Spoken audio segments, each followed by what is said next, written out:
জীবনে কোনোদিনও কারোর প্রতি হিংসা করিনি। পড়াশোনার প্রতি একবার দুবার করেছিলাম।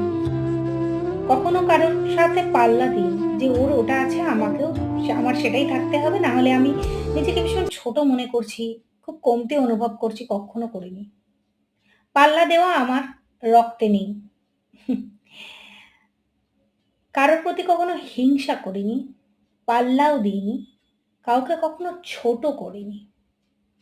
জীবনে এমন কিচ্ছু বলিনি যে কারোর খামতি নিয়ে তাকে কথা বলা বা অকারণে কাউকে ছোট করা, কারোর চোখে জল ফেলানো, এগুলো আমার মধ্যে নেই আর আসবেও না। এটাই আমার চরিত্র। আর এটা আমার দোষ। আরেকটা জিনিস করিনি, সেটা হচ্ছে লোভ। নিজের সাধ্যের বাইরে গিয়ে লোভ করিনি। কম্প্রোমাইজ করে জিনিস পেয়ে যাব সেরকম লোভ আমার মধ্যেই নেই। হয়তো আমার রক্তেই নেই। এগুলোই হয়তো আমাদের মতো মানুষের